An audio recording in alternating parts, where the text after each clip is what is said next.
You got a minute? You must be part of my hangover. And I hope the wax in your ears didn't stop you from hearing, pal. I'll remember your face. I'll try to forget yours. What about the bartender? I let him have it over the head with a peanut machine. Run along, darling, before I fracture your spine. Is the gun loaded? You want to find out? No, I'm happy at just guessing. You don't have to say anything and you don't have to do anything. All right, Mr. DeMille, I'm ready for my close-up. If you're the police, where are your badges? I don't have to show you any stinking badges. Welcome to the Speakeasy Noircast, a podcast discussing film noirs of yesterday and neo-noirs of today. Each week, we will deliver a discussion and analysis of classic and neo-noir films, all mixed in with our unintelligible banter. Your hosts for the show, Carly Street and Jason D. Morris.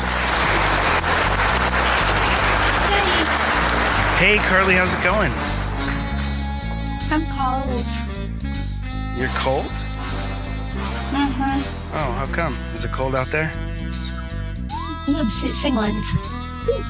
I'm going on holiday tomorrow. Yay! Oh, cool. Where are you going? Skegness. Sounds awful. What? Hopefully it's not. Yeah, it's called Sked's Nest? Skeg. Ness. Yeah. That's weird. Okay. Is that an actual place or are you It's making nice. this up? Oh, it's an actual place. It's like 24 hours drive there. It's worse than London. Oh, no. Yeah. You hate London. You do. Yes. Yeah. Well, folks at home, we have a special guest today. His name is Evan O'Hare, and he's an aficionado of everything and also nothing at all.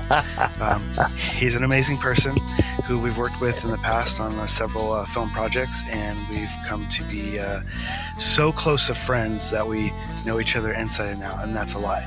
But we will be someday, if all goes well. Anyway, ladies and gentlemen, this is Evan O'Hare. Hello, thank you. Let me go get the man you just described. Evan, you're on now. I'm not sure what I just described was a man, but okay. Hi, how are you? So good to see He's you all. an entity. The man. You should have said the man, the myth, the legend. Yes. The man, the myth, legend. I think we used that already. Yeah. Soon to be on a funeral post near you. More of a myth than a legend. Yeah, I'd say it's a myth, definitely a myth. Yes. But thank you. Nice to be here. I love you guys, yeah? Yeah. This is fun.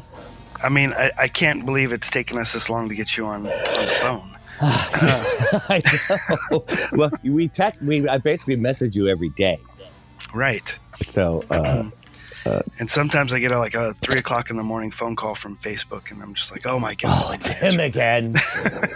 Jason, I need your help. Can you get Carly to call me? Well, 4 o'clock or 3 o'clock in the morning for you, Carly, would be a normal time. So, I mean, maybe he does call you. Actually phone. Yeah. I think potentially makes some form of sense. So Yeah. Well, that's why we don't talk AM or PM. Right. We just leave it. It could just be whatever. Right. 4 o'clock in the clock. We don't want to give away what time we're conversating, you know. It's universe time. That's right. God's time, as they say. time is relative. Time is relative, guys. So is my brother. He's a relative, yeah. Oh, boy, all right. yeah. Well, what you been up to lately, Evan? We haven't. No. What's been going on? Oh my gosh, so much. So let's see. Not much, actually. No. So much I can't remember. Well, I hear you're doing some kind of tour thing over in Italy, which is amazing. You're also working with McPhee. Yeah.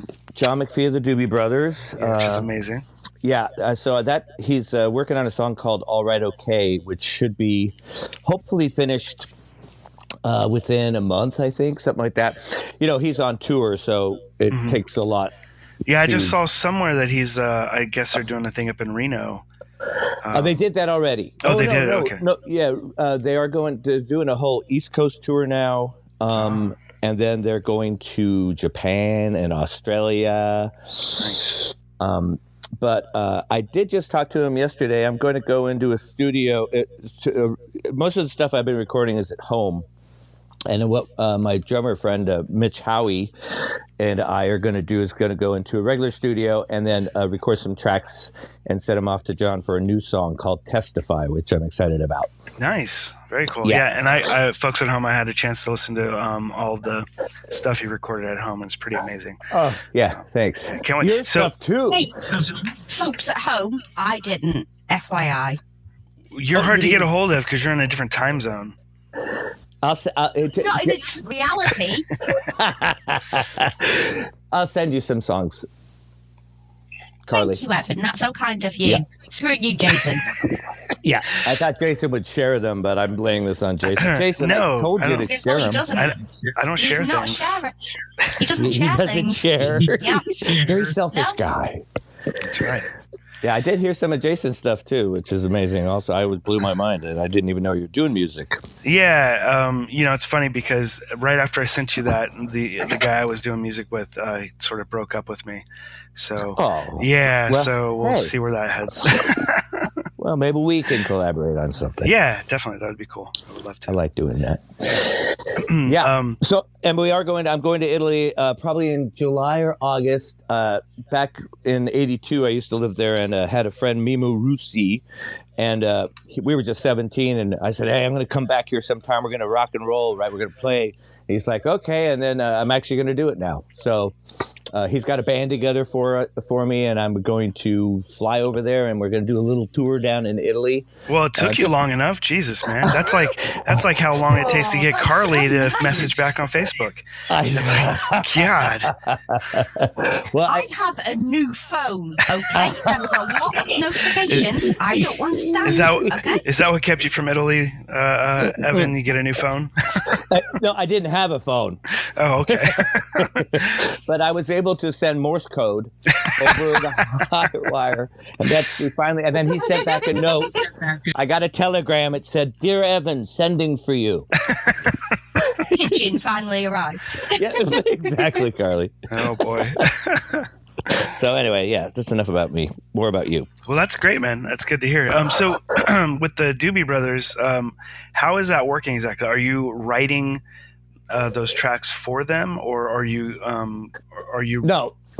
So I'm writing them for me. For you, and then what are they producing? Is he producing it for you, so for your own album, or give me the whole details? I'm curious. Yeah. So here's what happened. So it started off just with him producing, right?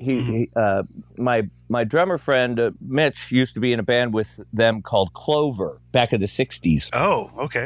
It had Huey Lewis was in there, and John McPhee was in there, and Alex, this guy who wrote 8675309. Yeah. No, I've heard of Clover actually. Okay, yeah. So anyway, I was writing these songs, and Mitch heard them, and he's like, "Oh, I'll play along with these." And then he sent them. I didn't know he was, but he sent them to John after we had recorded them.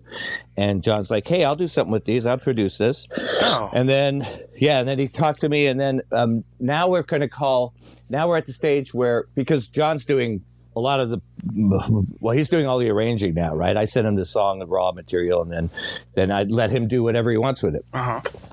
And he's playing on it, and he's singing on it now. Oh. So we're tentatively calling it McPhee, Howie, and O'Hare. Okay. Sounds like an airport or a law firm. Yeah. Exactly. But so that's pretty exciting. I'm just pinching myself every time I even. Yeah, no, that's pretty amazing. Talk about this. Yeah. Very cool, man. Yeah, it's just a mind-blowing thing. Evan's just such a cool dude. He's just such a cool dude. He is. And you know what? I don't know if you caught on to this, Carly, but I was watching this true crime show the other night, and I kid you, I quadruple take, had to look at the screen and rewind, and oh my God, it's Evan. This is his doppelganger. Totally. It was crazy because it totally seems like Evan playing a character, but that was actually the father of some victim, or he was a real not man. Victim, but person who was murdered. Yeah. He was a real person, and I'm like, oh my gosh, this is. He looked just like me, but he was a little ugly. He was ugly. My God, he is everywhere. Yeah, it was nuts. He should be. And I'm all, Evan, you. did you do a true crime thing? He's like, well, yeah, actually, I did play Dahmer's father. And I'm like, wait, no, that's not this. Not that one. Yeah. And then you sent me the link, and I was like, holy hell. Yeah. maybe I did do that. I just don't remember. Right?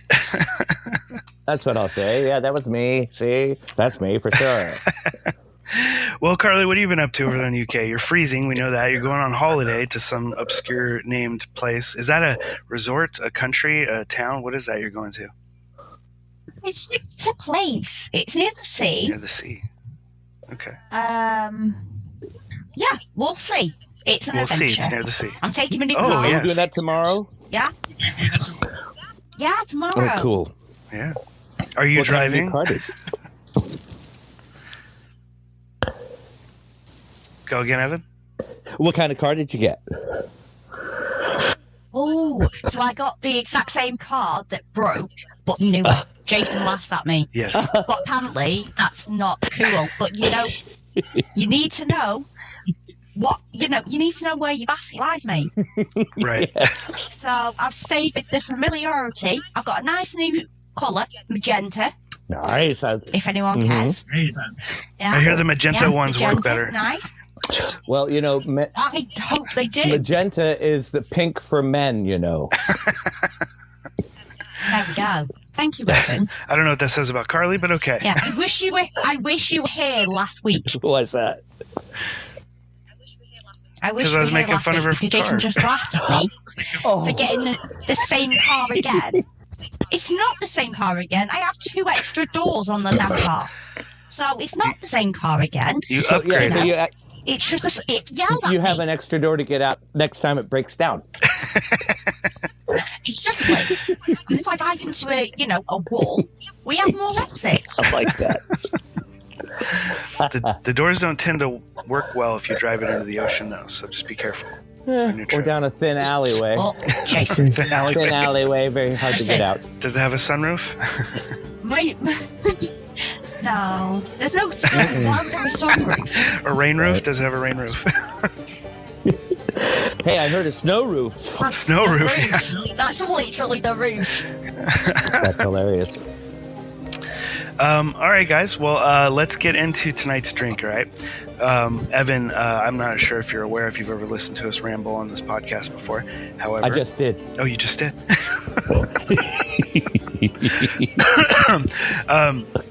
He chose his homework.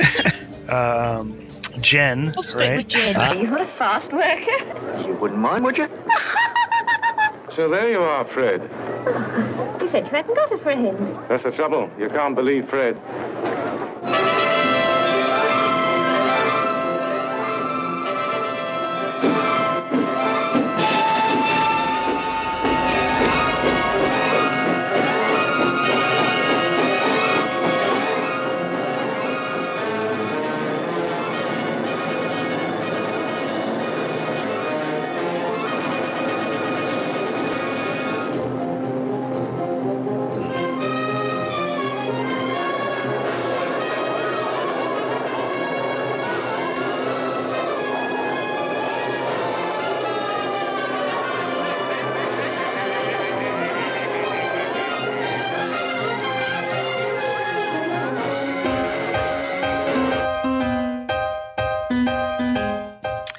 All right, folks, that was the trailer for the 1947 film Brighton Rock, which sometimes is reported as being a 1948 film. And I'm not certain because I was not alive when it came out. I remember. It was 47. It was 47? All right. Oh. And it could be a bit of confusion because it came out a tad later in the U.S. under a different name called Young Scarface. And I'm not certain if this has any relation to the popular film Scarface because it kind of is a bit similar in some ways. They both have scars. Right, and faces. Yeah. On their face. Many faces. Yeah. However, there is a remake of this film from 2010, I believe. Yeah. And I think it actually is semi well received as well. Also. Yes. Pick a word. And I had no recollection of seeing any other film with Richard Attenborough. You disgust me every day, Jason. I know. I only know this person from Jurassic Park. Right? Wow. I know. Shocking. So my son, as I'm researching the movie, walks in and he goes, "Oh, Richard Attenborough." And I'm like, "What? You know who that is? This guy's like from 1947 or what? How do you know that? Jurassic Park?" And I'm like, "What?" And so he schools me on him, and apparently his brother is an actor as well. No, and I don't know him either. Wow. And my son's all like, yeah, he's better than his brother, but his brother did blood, and he starts going off all that stuff. I'm like, what? Like, okay, all right. Not Google David Attenborough. He basically tells us everything about life. He's told us about dinosaurs, about the polar bears, about everything. As the sloth comes across the ocean, he dives down in the North Pole. He finds that his squirrels live underneath there. He gets it. What? It's David. Was this like a show, or like an educational show? It is a show. It's multiple shows. David Attenborough's Natural World or something. Okay, so this is a British show then, right? He tells us about the ocean. He tells us about the coral. No, he tells us it's about over here. plants. Basically, he is life.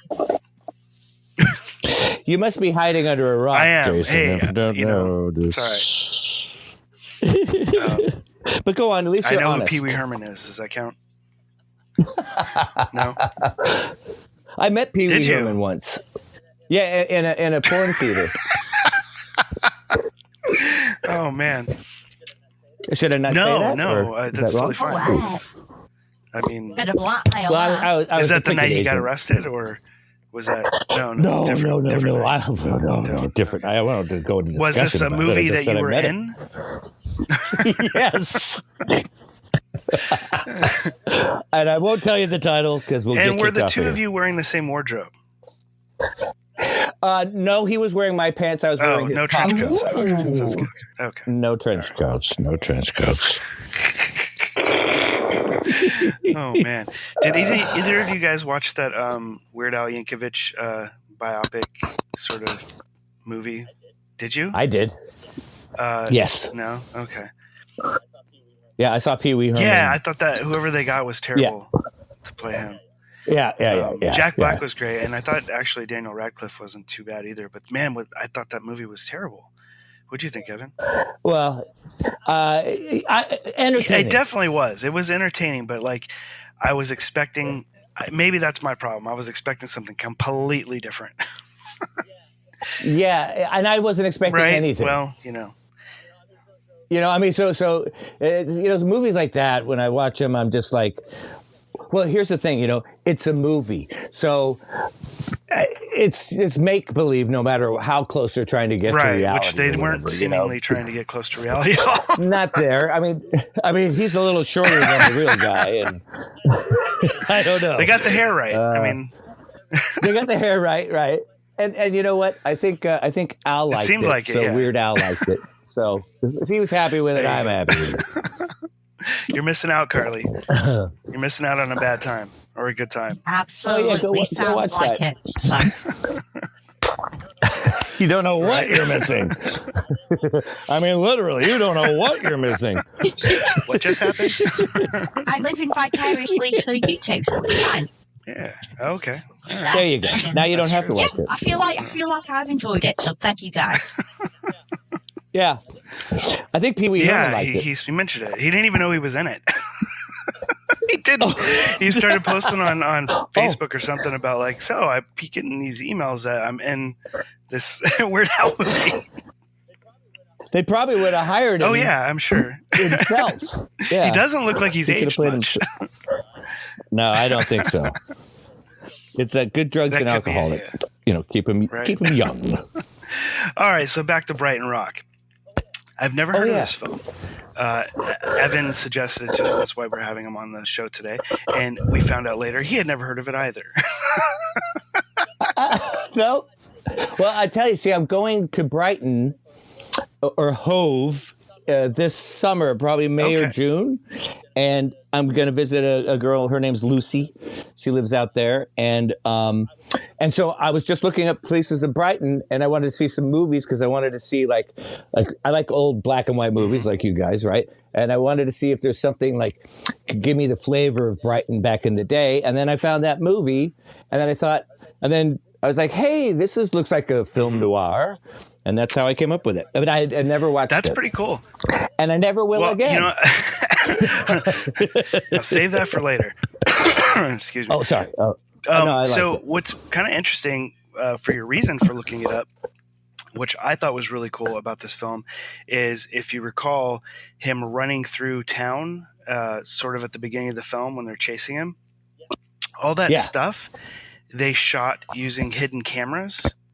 And all the people in the background, those are actual residents, and like that's just the town. It's like guerrilla filmmaking.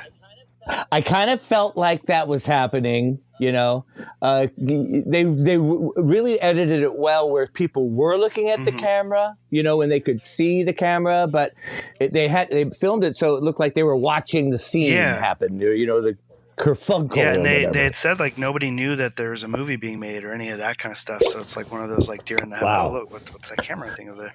But I really thought that like those scenes were extremely well shot. And when I found out that there were hidden cameras mostly for that, it kind of blows my mind. That's because amazing. Like even Hitchcock does a lot of like rear projection, like not on location, like stuff. And here they are doing this like real world scene, and it's really crazy. It looks like they're using dollies, and like I don't know how they did. There's so many shots in this movie that look like steady cam shots, and I don't know how they pulled it off because those didn't exist. You know, I really would love to. Yeah, without the thing bouncing up and down. No, they're extremely smooth, like well shot scenes in this film that just like it really. I'm like watching this, going like, how did they do that?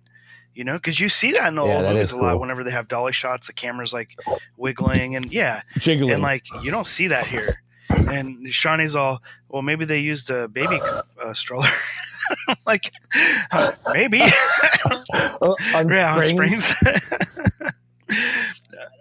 I don't know how they did it. Maybe they hung it by a string, by a rope. It's pretty amazing though. Like the cinematography in the film, even up to the last couple shots of the film, I thought was really fantastic.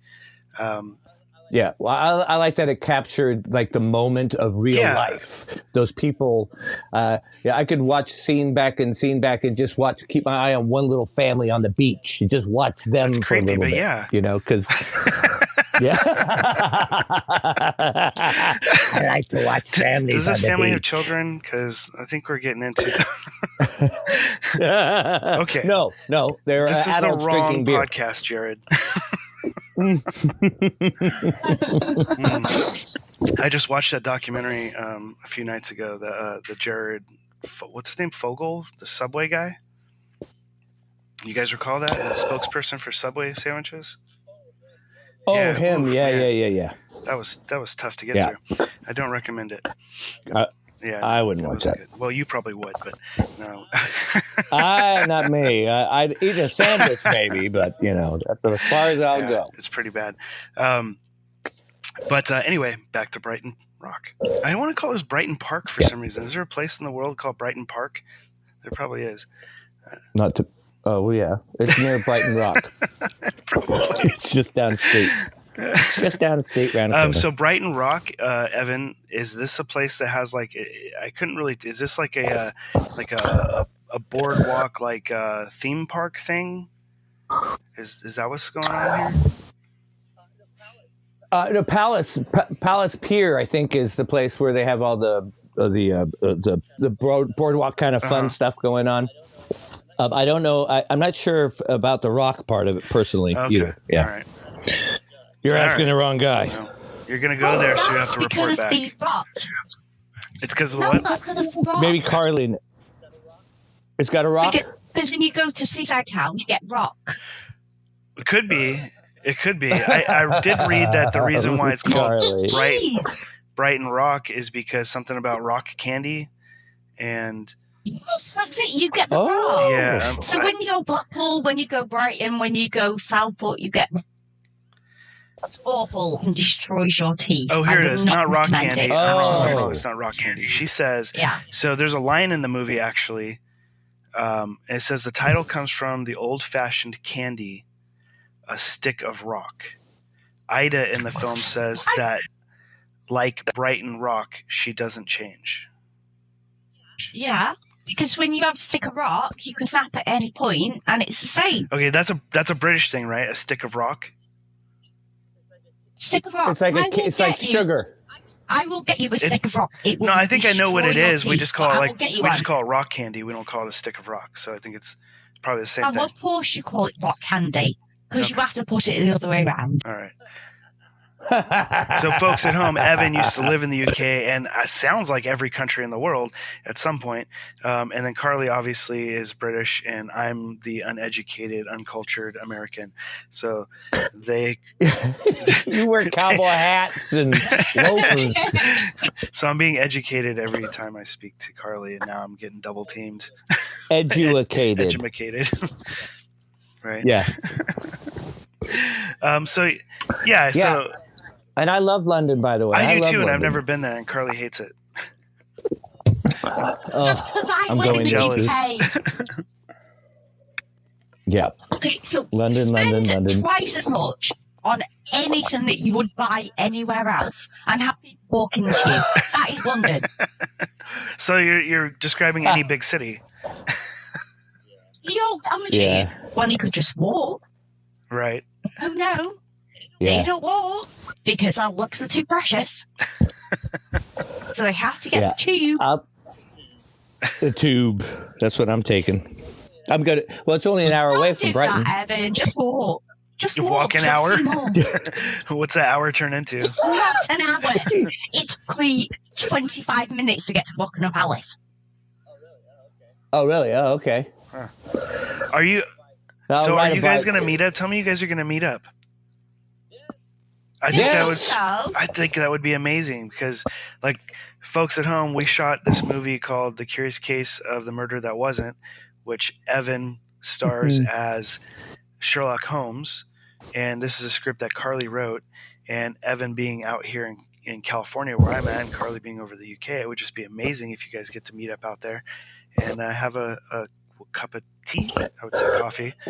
Yeah, well, I'm not going out there without seeing you, Carly. So you guys will have to meet. 221 Baker yeah, that's Street. what I was about to say. You guys have to meet at Baker Street. Yeah. Well, yeah. Very cool. Carly has got my new car, so she's got a Sherlock hat you can autograph for. Oh, don't! My dad could have heart attack. I tell you what. What's that? My God. Her dad would have a heart attack because he requested to receive your hat from the movie. So I shipped it out to him. Yeah, because he has the painting that Ian did of Sherlock, and he has it on the ceiling because there's no room left. So he has it on the ceiling, and he has the hat next to it and the corkscrew right next to it. Oh, nice. Cool. Yeah, he honestly love it. And my mum is such a big Sherlock Holmes fan as well. Wow, that's great. Well, I'll sign it for him. Yeah. I mean, he may keep you. I'm just saying. Yes, car, he may get you. You might be in danger. Uh-oh. I like that. So, did you guys know that this was based on a book? You did? Yes, by Robert Greene. Did you research this, or did you just know it? No, I knew that one. So much the new Jason. I think Evan should be the new. I thought he didn't even know about this film, and then now he knows that he already knew it was based on a book. I think you lied to me. You lied to me, didn't you? Yeah. I wrote the book. I'm sorry. Man, I did. So depressed I did. now. And it wasn't called Scarface. It was called Scar Butt because he actually originally had a scar on his what butt. A change. Yeah, but my editor. Damn editors. They did, however, speaking of changing things, they did change the ending of the movie. And when they go to the little, which I actually think is pretty cool. They should still have that. The little booth where they record things onto a little record, a little 7-inch or whatever it is. 45, I don't know what it is. But that was when he showed that he was just an evil sod. A dick. I was surprised that they let that kind of dialogue in the movie, right? Yeah, it's awful. Like, I was actually rather shocked. Yeah, I was too. I absolutely love the fact, though, that at the end, that's what I'm getting at. Like, originally, that wasn't supposed to happen. Originally, the record plays out in its entirety, and she gets to hear how horrible he was, and then that's the end of the movie. And that is like true film noir, had they done that. Right? Yeah. So we get this nice little happy ending where she doesn't get to know what kind of person he really is. What did you just say? Well, I mean...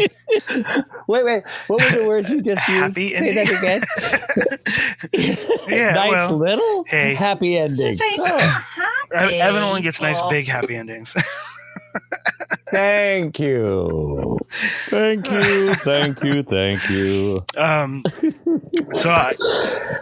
I like, it was innocent. We kept her innocence, right? Yeah. I think they did that because the audience would have left with a broken heart. They would have. I mean, they would have left with a more realistic heart. He would have won. He would have won though, right? His vile character would have continued, which would have been great in a movie, right? I kind of always like that kind of thing where it's like, oh, we think he got his comeuppance, and then nope, from beyond the grave, he still breaks that girl's I think that's heart. Brilliant. Honestly, and like considering like film noir tropes, like we didn't really have that sort of down and out anti-hero detective sort of person, right? We're following our lead character is this really crappy wannabe mobster, and that really has no redeeming value to him. Quite honestly, like he's even destroying his own inner circle, and so when we get to that ending, like that would have been the one thing to me that really made it check the noir boxes right there, is having that sort of like that original ending. And I think that the director was very, very much against having the happy ending, but the studios apparently really pushed for it. And I think the writer of the book was really against it as well. Well, not only did they do that, they make her be innocent still, but then they bring the camera right up to the cross. Right. Yeah. It definitely has those religious overtones. Yeah. And as though God intervened. Yeah. And I think that I read a bit about how Catholicism was a very strong kind of influencer from the director, because he was Catholic, as well as from the character standpoints as well. So I think he was really pushing that envelope with that. What do you think, Carly? Miss Carly? I would have preferred the evil ending, but that's because I am soulless. She hates women. You're soulless, heartless. Yeah, that's life. Yeah. That's life. You agreed with his description of her then. No. On the record. To be fair, she was a bit of a wet lettuce. Let's be honest. Yeah. I thought she was great, honestly. However, the wet lettuce is nice. You're naive. We've all been there. Hey, wait a minute. I've never been there. What are you talking about? So, yes, you have. I'd rather, and then you go it would up have been nice that she learned a lesson at the end of it, but yeah, get it. I get it. I'm happy with the ending, but I would have preferred a little bit of a darker resolution where she realised, actually, I put my faith in the wrong person. Let me go back to my faith that I believe in. Yeah. I do think it was super creative, the skipping record. I thought that was pretty interesting. I thought it was like a nice creative touch. But I do feel like it would have been really cool with the original ending. It'd be funny if she'd gone over the record and just bumped it over the skip. We think, it goes to the cross, and then we hear slut, and then you slut, you little whore, and then it comes. Yeah. Also, can I just say that I have to interrupt this to say how amazing is Richard Attenborough? Oh, he's pretty great. Oh, he's pretty wonderful. He's amazing. Jason, I'm going to yell at you because it's that time where you need to watch films that he has been in. I did. I watched Jurassic Park and Part 2. He's in both of those. Not Jurassic He's in both of those. Right? I know he is. You need to watch Welcome to Brighton Rock. That's all I heard when I was watching the movie. No. And then a Jeep flew past. You need to... you need to watch. Stop being American for a second. You need to watch 10 Rylington Place. I'm telling you. 10 Rylington Place? That was the first... Yeah, that was the first film I ever saw him in. Mm. You need to watch saw that. him in? He's a nutcase. If you think he's a nutcase in that, he's a nutcase in this. You had a British word there. Soraman. What does that mean? It means Saruman in Texas. What does it mean? Soraman. But I don't know what that means. Oh, saw him in. I get it. All right. Okay. Yes. Oh my God. What? I have to listen very carefully when you talk. Soraman. I thought that was like an adventurer's name or something. Like Alan Quartermine or something. Soraman. No, it's a new arthritic cream. May cause side effects of death. Yeah, right. May cause rash, pain in the joint. Causes all the side effects you're trying to cure. To cure. Okay, Saruman. Yeah. Now I will tell you something. So this it goes around in a circle. John Hurt is in that. John movie. Hurt is in Jurassic that? Park. No, in Brighton Rock. You know what's funny is that there's a scene that reminded me of a movie that John Hurt is in, Dark City, where the camera's like super low and they're walking. I can't remember if it's a hotel room or the hotel or something like that, or the police station. I can't remember. And they're like walking towards the camera, and I'm like, this totally reminds me of like Dark City, just because of the lighting and the way that the camera was set. So that's kind of interesting because that literally popped into my head. So the only way I knew that he was in it is only because I saw it in the credits. I didn't remember seeing him. He had to have been a baby in London. He was the kid getting diaper changed on the beach. Oh, you know what? He could have been the kid in the hotel that's like screaming out somebody's name for a phone call or something. That was really out of place and weird to me. And I love that in movies because it's like time period accurate, right? I'm sure that has to happen. Yeah. Totally, yeah. Yeah. So he lived on the street that I lived on in England. John Hurt did? Walk. Yeah. He lived right up on the corner. And I remember I was watching I, Claudius back in the day, right, when it was on TV. He was at the butcher shop. And I walked by and I saw him. I was like, oh, I love you in I, Claudius. And he says, your parents let you watch that? Oh yeah! Every time you're on, I love it. Oh man! So what year was that? 77, 76. No somewhere kidding. Around so there, you probably met him around the time he's shooting Alien. I'm sure he was there. Yeah. Well, I lived there till 80. Well, I mean, he would have been shooting Alien in the UK around 77, 78. So that's crazy. Wow. Very cool. Yeah. So I used to talk to him. Peter Barkworth used to was directly across the street. He was in Bridge Over River Kwai. Oh, wow. Yeah. So I had the Michael Palin used to walk up and down the street. It was quite a few well-known people. Very living affluent there back neighborhood, then. huh? It was, yeah. Now it's huge, I guess. Hampstead is like some really hoity-toity joint. Wow. Well, I mean, like I look at you as like all these places that you've lived and these people you've met, and I'm just like my mind is blown. Like I'm seeing pictures of you riding camels and like in Italy and all these places. I'm like, oh my god, who is this person I know? He's recording with the Doobie Brothers, and I'm just like, fuck's sake. Are you just trying to like make everyone jealous? Is that your goal in life? But, I will tell you, this is funny. So next door to me lived an actor called Robert Oh my Powell. God, Carly! Okay. Carly is gonna love this. No, not Robert Powell. Okay. Robert Powell lived next door, and then he sold the house to Jim no Henson. kidding. So I used to live next door to Jesus Christ. Jim Henson. I know. I lived next door to Jesus Christ and Kermit the Frog. Oh my God, you did! Oh, when the detectives. That's crazy. I know, Powell. Carly's got an affinity for Powell. She loves him. 39 Steps. I do, because He was the guy. Yeah, he sent me a postcard saying that my script was wonderful. So. Yeah. Oh, he did? Yeah.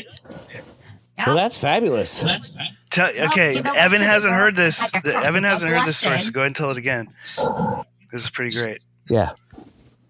This is pretty good. It is like your it's not. age. So when I was, like tell her 13, how old you were. So I was like 12 or 13, and I wrote a script about my school because it was fucking horrendous. So I wrote this little sarcastic script. And I sent it to Robert Powell, like the full thing. It cost me a fortune to print off the script. Wow. 'Cause it was like 75 pages at the bloody library. 5p a go. That's a lot of money. And I sent it to him in a special delivery little package. And he sent me a little postcard back. And it said, God bless him. And I have it on my fireplace. What did she he say? asked him to be in her. Hold on. So I asked him to be in it, and he said something along the lines of, I hope that I would be lucky enough to star in your film one day. Like, keep going.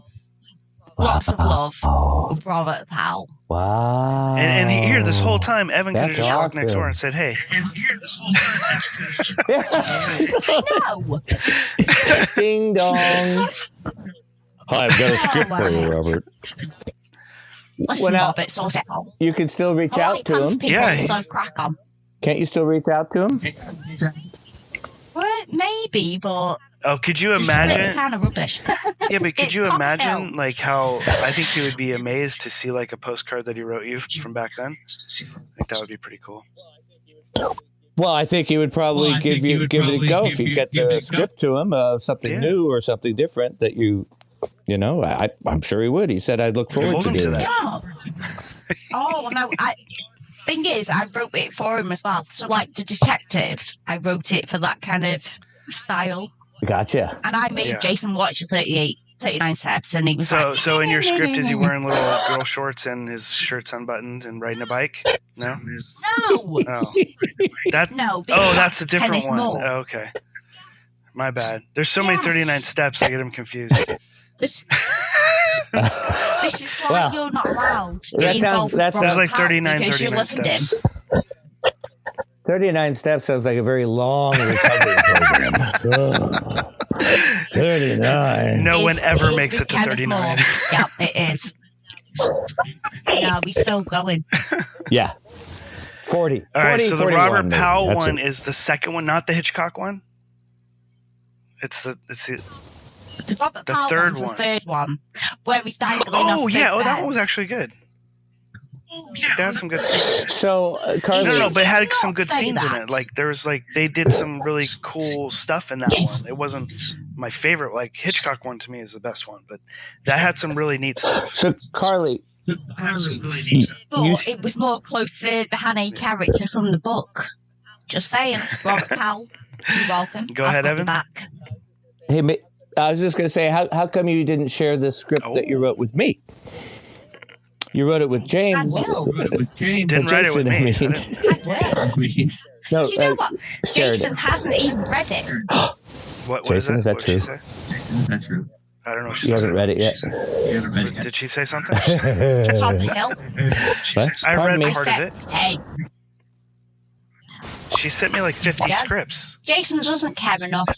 Oh, yeah. Well, we'll do them all. Just got to start. 7 years ago, I would have thought. Dude, if we all lived in the same town, we'd shoot everything with no money and just shoot it for the hell of it. Yeah. Practice. That'd be fun. Yeah. It would be. So yeah, I think that's crazy. You live next door to him, and like Carly's got such an affinity for him. That was funny. What weird connections, man. And I know we do have them. All right, nice talking to you guys. See you next week. Oh, what were we talking about again? Jurassic Park. You know what's funny about Richard Attenborough, though, because I don't really know him that well, other than, like I said, Jurassic Park. But they forced him to lose weight for this movie and set him up with like a trainer. Yeah, really? Which is like, that's a little odd for a male. Oh wow. Maybe not for the day. I don't know.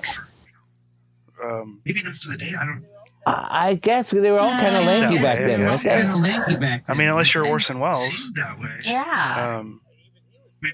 Even he was thin early back on, then. yeah, he started getting heavy like towards the end of the 50s, maybe going into the 60s. But yeah, yeah, you don't really see too many heavy people in those early films like that. But that was because did he have like how big of a career did he have before this film? Like, was he around a long time before that? Because he seems fairly young. He's playing a teenager. I think this was one of the first. This was one of his first films. Yeah. It kind of introduced him. Okay. Well, didn't it, Carly? Yeah, and he is now a national treasure. However, it did take. You say that about everybody that's from UK. Everybody's a national treasure. Don't. Except the Queen. No. Yeah. And Jude Law. Jude Law. Jude Law. Wait, what's wrong with Jude Law? He's pretty cool. National treasures. Did he do something weird? He broke the law. No. The law of fidelity. Okay, I didn't hear about that. No. All right. Yeah, we're all okay. Jude Law. Hey, but who am I to throw rocks? Especially Brighton Rocks. Yeah. You keep him if you like him. That's fine. There you go. So Evan, are you aware of this old Michael Caine movie called Sleuth? Oh, I fucking love this movie. So two of my very favorite movies is Sleuth and Death. What's it called? What's the name of that movie? I keep forgetting it. Death Trap. Murder by Death. Death Trap. Oh, yeah. I love those two movies, and I can never, for the life of me, recall the name of Death Trap. I always want to call it like that. Well, Michael Caine is one of my favorite actors of all time. So Sleuth is great, and I don't know if you knew this, but he did a remake of it with Jude Law. Okay, so you saw it. Yeah, it was not as good as the original, but it's still pretty interesting. And I just love those, both of those movies and Death Trap. I think they're just fantastic. I love all those type. I love those type of films anyway. So we should. I don't know. It's not really noir, Carly, but I think maybe we could fit that in. Sleuth. If you watch it in black and white. No, we can watch the original one. So Michael. It was Robert. I think it's Peter. Yeah. And so it's really interesting though, Carly, because Michael Caine stars in both of them, but he swaps roles between the two. So in the first one, he plays one character, and the next remake of it, he plays the opposite character. Ooh, a bit like Dick Van Dyke and Mary Poppins, who incidentally has a character from Brighton Rock in it. Yeah. Humdiddle-lie. Explain this to me. She plays the kitchen cook in Mary Poppins. Oh, is she from Brighton Rock? Interesting. Yeah. Okay. Oh. Yeah. My name's Michael Caine. I thought I knew her face, but yes. Very cool. My brother and I are always arguing back and forth. He says, well, not arguing, but we're always in competition at the house. Because my name's Michael Caine. No, my name's Michael Caine. No, my name's Michael Caine. My name's Michael Caine. You guys are just different. Evan, have you seen the sketch? Have you seen the sketch where I'm Michael Caine? They don't know that I know what I'm doing. I know. I think it's from the Fast Show. I'm sure I may be lying. I think it's from the Fast Show where they got Michael Caine. Like, they don't know that I know that I'm doing this. Oh, gotcha. I haven't seen that, but truly, my name's Michael Caine. Get out of the water. There's sharks in there. You're gonna pull up Jaws. he's probably so regrets that. If you just talk like this and you go slow and you go low, you sound like you know, one of my favorite movies he's in is The Hand. Have you seen that? My favorite movies he's in is The Hand. Where he plays like the cartoonist. Old horror film? Oh, I love that movie. You just brought back memories on that one. It's so great. You just brought back memories on that one. Keep trying. You're almost there. I know. It takes a while to warm up. My name's Michael Caine. I think we got you on camera doing that while we were shooting Haunted Objects. I think you threw out the Michael Caine thing. Yeah. Oh, I think I did. Yeah, I did. I think I did. All right, so guys, I think we're at that moment to rate the movie. What do you guys think? Okay, good. Did we talk about it yet? Shouldn't we talk about it? Let's do that real quick. Evan, why don't you give us an overview of how you feel about this film? Have you seen it before? Is this your first time? Are you messing with me? The first time seeing it? No, I'd never seen it. And I found it a bit slow, but I kept with it. I got to tell you, what kept me with it was all the actors in the background, all the real people, all the sights and the sounds of capturing it on, in time. It's ever, I always think film catches life. And I think I mentioned this to you, Jason, and you were like, holy hell. Because when I look at these films, I look at the people in the background, I go, they're all dead. All these people are dead. And it just makes you really feel like we just replaced these people, big swatches of generations, just replaced generations.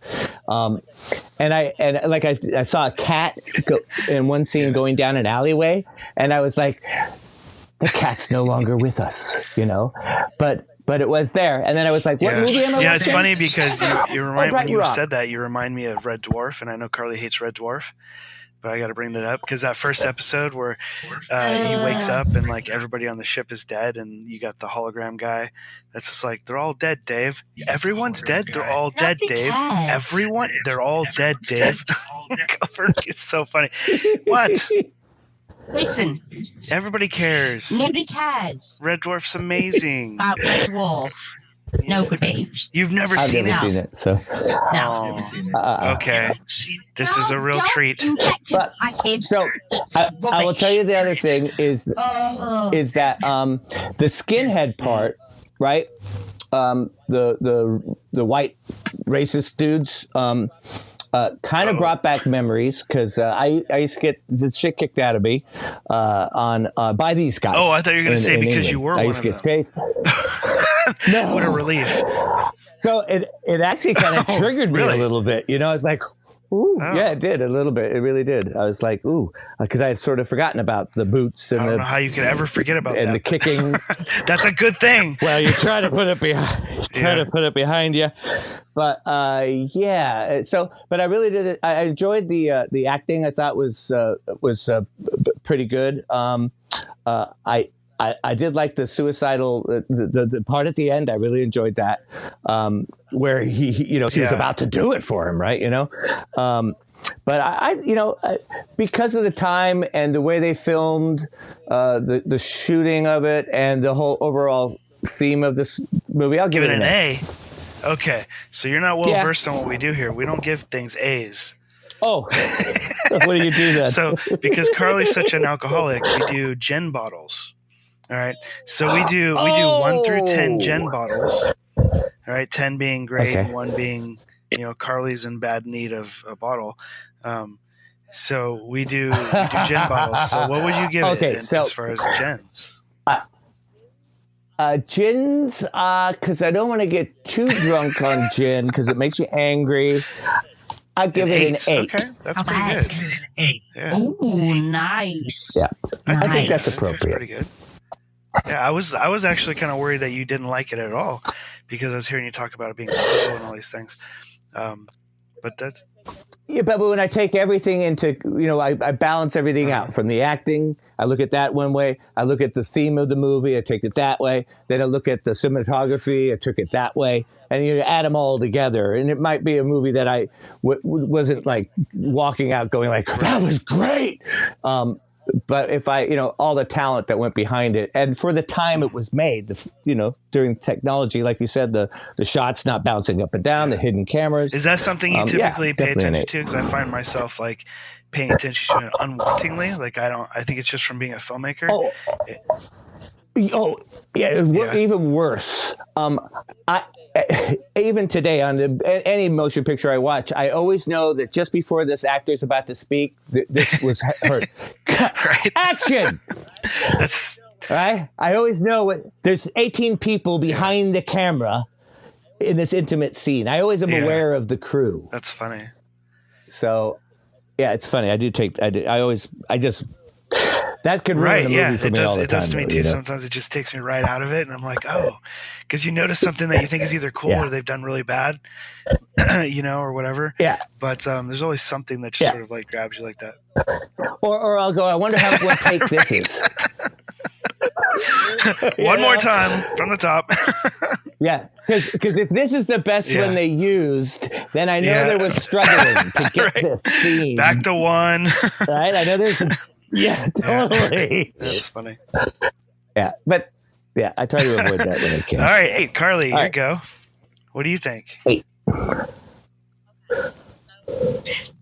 Okay, so I'm actually going to do... Oh, we forgot to do that again. Whilst I with you. I did, all right. You forgot to do that, Jason. Okay, so hold on. And I actually picked something different. Because we have a guest. All right. No. No, but I was going to let me introduce it, and then we can cut it in earlier. You want me to review mine? I can edit around it. All right, so here we go. Okay. All right, so before we get into talking about the movie, though, Carly's going to do her in a nutshell synopsis.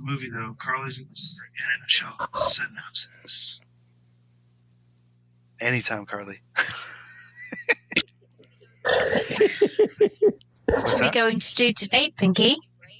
The same as we always do, Brain. Oh, Pinkie and the Brain. I'm like, what is going on? That's it. Yes, that's it. Who's the Brain here, though? This is a quote from Pinkie and the Brain. Yep. Is Pinkie Pinkie and the Brain? Sure. Oh, yeah, Spicer. He was actually pretty good in this movie too. Yeah. Yeah, I think the guy that went over Bannister was the Brain. Yeah, that's pretty good. Pinkie is Pinkie. All right. Yeah. I like that scene. After that, though. Don't forget, you got to throw his case over the banister too. I am also. Yeah. I'm also going to give it a. Do you know what? I'm going to be cheeky. I'm going to us give it a why. 9. Ooh. Oh yeah. Yes, because Richard Attenborough is life, and he's fabulous, and I think that he's brilliant in this film. I think Did you really just say Attenborough's life? Absolutely fantastic. His life. So it's like, is that? Are you saying that because of Jurassic Park? I'm not even Life sorry. finds a way.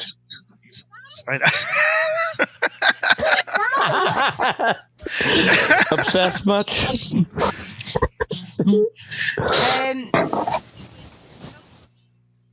Everybody was so good in the film. The only grievance I have is that it was a little bit long to begin with. So we got a sense of what was happening, and it was a little bit paint by numbers. However, I think overall it didn't hurt it much, because when it started going, we actually got a little bit of pace, we got a little bit of action, we got a little bit of character development. Yeah. All right. I like that. 8 and a 9. Jesus, I got a lot to live up to here. Jesus. Evan's already made me jealous with his life. Now I gotta, figure this out. Yeah, you're the one with a wife and kids and a house. Yeah, okay. Here I'm living in my car. All right. Are you trying to make me feel bad or better? Better. No, you're not. I live in my car.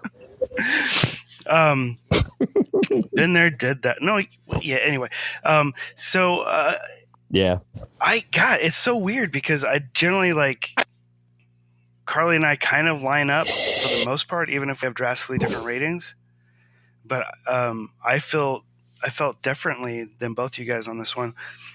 So I found it starting out a bit confusing with the plot. Like I didn't quite grasp the whole gangster being killed and the newspaper article and then the person that wrote the article showing up to town with these cards and like all that stuff was pretty. I was interested, but I didn't understand it right away, and I had to look it up. And I found out like this whole idea of this person, this newspaper reporter passing out these cards. That was a real thing that they did back then to drum up interest in the newspaper, and I thought that was pretty interesting and just from a historical point of view. But I didn't understand what the hell was going on right there at the beginning, or why they were after him, why the hell they're calling him Fred. All these like little things that like added up to a great deal of confusion for me in the first like half hour. And I didn't quite get it until I felt that way throughout the entire movie until I read a full synopsis of it. And then I'm like, oh, okay, it's all there. To not be confused, you just have to really pay attention. And the way that's sort of like told is a slightly, I wouldn't say it's out of order because it's not really out of order. It's just kind of backwards to how I guess I would have told it. So I didn't quite, my brain just didn't grasp the plot at the beginning, which didn't necessarily hurt it for me too much because I really think the acting was great. And I really, really love the cinematography.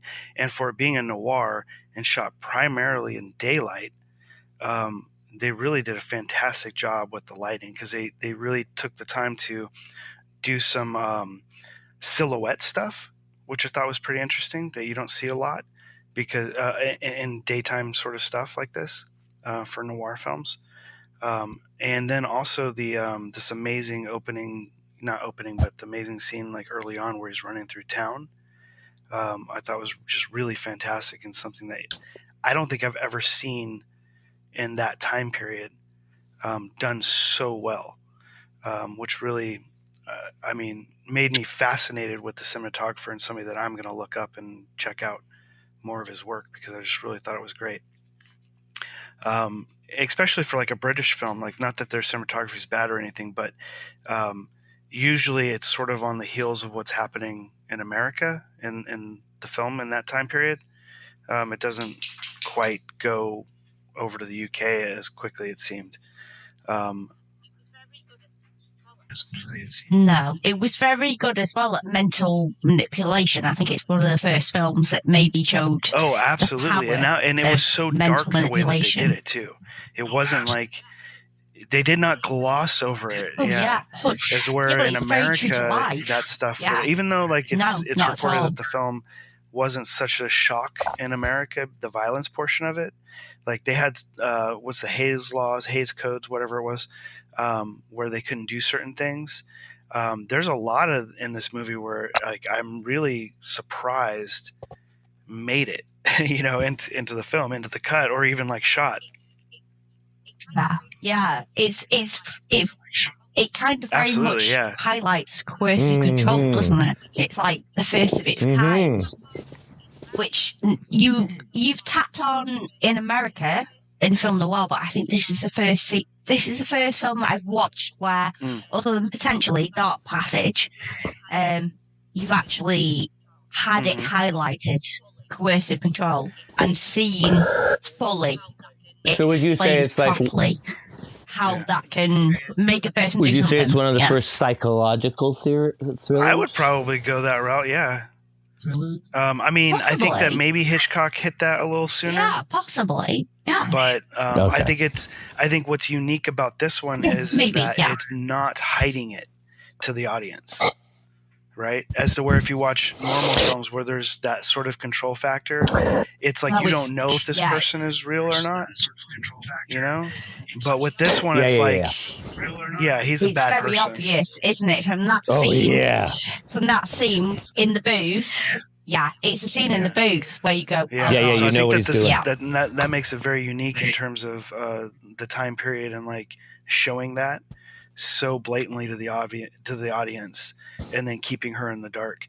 And I thought she was fantastic in this movie as well. And I read a little bit about her, as she had never watched the film. Never. Yeah. She says really? She never watched it. And she, I guess, kind of refused. It was one of the early things that she did. She got the role from answering an ad in the newspaper or something like that, where they were looking for a 16 to 17-year-old female that is naive, was some of the wording, and also not very pretty. Which is like, I mean, I'm not surprised that they like had people like, submit, but yeah, it is. But she won the role, and like I guess she was too embarrassed to watch it. I guess maybe she felt like she didn't do well, but I thought she was really great in it. And it's too bad that she didn't see it for what it was, because I thought she was really good. Did she ever go on and do anything else? Yeah, but this is what she's known for. And it kind of reminds me of the woman at the bookstore in The Big Sleep, where like she's so great in that small little scene, and that's really what she's known for. Yeah. So here's another missing actress I didn't see, was Helen Mirren's in this too. Where? I don't know. I didn't see John Hurt or her, but they're both listed amazing. in it. I know. Wow. They must be kids. They must have been. Surely. Well, 1940s. Let's they must see. Be kids. They were probably teenagers. Maybe at the beach. I don't know. That's crazy. Wow. Yeah, we'll have to pull up some stills and find out where she was. She's fantastic. Wow, that's amazing. So anyway, I thought that it was the only drawback for me really was just, maybe it's just me though, it was just confusing at the beginning. The rest of the film I thought is really fantastic, and it's one of those ones where I think people call it a noir, but I think it'd be hard pressed to really check all the boxes for noir. Just the story itself, it's more of like a crime thriller, I would say, but I would definitely consider it as a noir because I think they took a lot of chances in terms of style with the camera work and the lighting, and I really appreciate those subtle silhouette shots that they did. Like you see these alleyways that are really backlit, and then I mean it's just really great to like do that during the daylight. You don't see that in noirs, hardly at all, if ever. And then those very thought out shots at the end of the film where with the suicide plot going on, where she raises the gun, and just the lighting is just so well done, and the little slight Dutch angles on them just really helped. As to where, what was the movie we watched recently, Carly, that I think it was Orson Welles, was a Third Person or The Third Man? I mean, like crazy Dutches, like constantly throughout the movie. It was ridiculous. You were not happy about that. And then like here you're seeing it where they used it properly and adds that sort of tension and uneasiness, and it was just so well done. So I like it when they use a finish shot. Dutch shots are good, but I like a finish shot. I don't know what that is. You can explain that one. And I know this is comedy coming from you. What is the finish shot? They're done. When they're done. Oh, Finn. Yeah, it is finish shot. And we're finished. And those are my favorite shots. Going home. But I like a Dutch shot. I do like a Dutch shot. The Swedish ones are great. The Swedish ones are so sweet. No, that's all right. Sorry, go on. So I'm gonna give it a 10. Because I really thought it was great. And I would. Never give it a 10. I would watch it again. I think it was pretty good. Wow. Yeah, and I know. And the other thing is, I didn't agree with you guys was the length. Wow. I thought it was actually kind of short. Yeah, because I mean, there's at least 5 minutes of credits. That's what. Yeah. So I will be honest. I did. Yeah. So I think that's one thing that threw me off, because the first thing I sent a message to Jason, and it was, I just watched the movie. Yeah. It was something like, can't get my life back or my time back. Yeah. Boring. Yeah. Boring with the in between B space O space. Very drawn out. It was, but even with that, I still keep my 8 with it. So yeah, I mean, that's a respectable score. I think it was pretty good. I had never heard of it before, so I was pretty excited. And then like looking at the reviews, it's got like 100%. So what's the like average? It's got 100% on Rotten Tomato. The average like audience score is like 97%. It's like it's well received. It's on the top 100. What do you call it? BFI or British like Film Institute thing. Yeah, it's on there. It's up there, man. It's well respected. British film industry. But I don't know why I've never heard of it. So that was a great pick, Evan. Can I change you can't. mine? It's already done. Can I change mine? Set in stone. Set in podcast stone. Okay. Yeah. That's what it is. Yeah, I'm glad. Again, it's all because of I'm going to go visit Lucy up in Hove, so that's why I'm going to come see Carly. I'm so excited about that. And I'm not there, but I'm so excited you guys are going to get to meet up. Well, we should shoot something while I'm there, Carly. I don't know what, but we should come up with something, some sort of production. I'm trying to get Carly to go and find a curio shop or something to do like some sort of special haunted objects episode, like on the fly, like man on the street, walking into various antique shops and just do it. I could do Evan on the street and just do off the cuff interviews with people. Yeah, whatever it is that you guys do, I something, think it'll be Carly. amazing. We'll figure it out. Yeah, we'll figure it out. It'll be fun. All right, guys. Well, I hope you guys enjoy your suicide shot while you check out Brighton Rock. And let's see if you guys enjoyed it as much as we did. Or, I don't know, I'm conflicted. Carly and Evan kind of felt like they enjoyed it, but didn't enjoy it, but also enjoyed it. Let's see what you guys think. You would? I'd watch it again. Oh, I okay, would. great. Cool. I got the feeling you guys wouldn't. But so done. Yeah. You rated it very high, so that was pretty cool. All right, well, great. Hopefully you guys at home will enjoy it. Yeah. Thanks for having me on. I appreciate it. I'm glad you were fun. able to. And we got another movie that we're going to talk about with Evan on the show. So you guys got to stick around for, what are we on? Season 4 now, Carly? I think we're somewhere in season 4. Yeah. So yeah. So yeah. All right. We'll see I'll you be next back. time, Evan. All right. Thanks. And until next time. Bye-bye. He's looking at you, kid. Thanks for joining us this week on the Speakeasy Noircast. Make sure to visit our website, resurrectionfilms.net, where you can subscribe to the show on iTunes, Stitcher, or any of your favorite podcast apps so you'll never miss a show. While you're at it, if you found value in the show, we'd appreciate a rating on iTunes, or if you'd simply tell a friend about the show, that would help us out too. If you like the show, you might want to check out our book, The Dark Side of Acting Up, and The Dark Side of Acting Up Volume 2, now available on Amazon. Or you can check out one of our films, also available on Amazon Prime. Be sure to tune in next week for another episode of the Speakeasy Noircast.